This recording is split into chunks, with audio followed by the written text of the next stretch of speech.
আল্লাহ পাক মানুষকে বিভিন্নভাবে পরীক্ষা করে থাকেন, আর সে পরীক্ষায় যে উত্তীর্ণ হন সেই হয়তো এই পৃথিবীতে সুখী হতে পারেন। আসসালামু আলাইকুম, কেমন আছেন আপনারা? আশা করি সবাই অনেক বেশি ভালো আছেন। আলহামদুলিল্লাহ, আপনাদের দোয়া ও ভালোবাসায় আমিও অনেক বেশি ভালো আছি।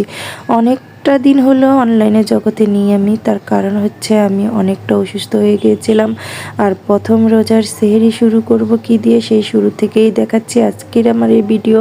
শুরুতেই যেহেতু কয়েক কিছু আটা ছিল, আর বিকালে যেহেতু আপনার ভাইয়াকে রুটি খাওয়াই, সেজন্য আগে রুটি বানিয়ে নিয়েছি এবং মাছ নিয়েছি এবং শাক ভাজি করব বলে সব কিছু আমি প্রস্তুত করে নিয়েছি আসরের নামাজ পড়ার পর। কারণ আসলে আমি তার বাসায় থাকি না, আপনারা সবাই জানেন। ছোটোখাটো একটি বিজনেস যেহেতু আমার আছে, আমি যেহেতু কাজ করি, সেজন্য আমাকে সবসময় কোনো না কোনোভাবে ব্যস্ত থাকতে হয়। আমার এই মশলার ঝুড়িটা দেখানোর মেন কারণই হচ্ছে, দেখুন, অনেকে হয়তো বলতে পারেন ঝুড়িটা এতটা ময়লা কেন? ঝুড়িটা আসলে এতটা ময়লা না, ঝুড়িটা আমার সংসার জীবনের শুরু থেকে আছে।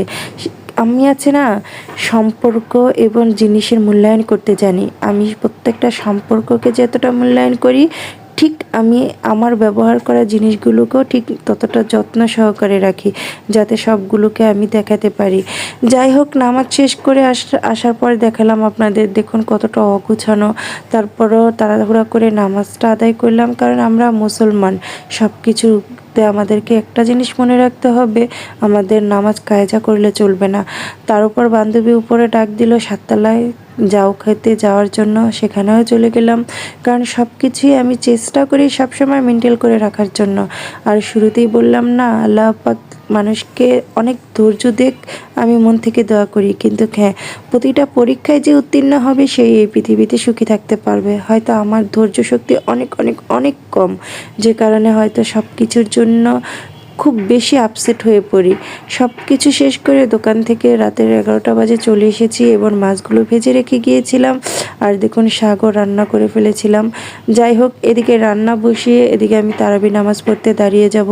আর আমার সব কিছু এক হাতে মেনটেন করতে হয়, আর সব কিছু মেনটেন করিয়ে আমরা সেহরি খাওয়ার জন্য প্রস্তুতিও নিয়ে নিয়েছি।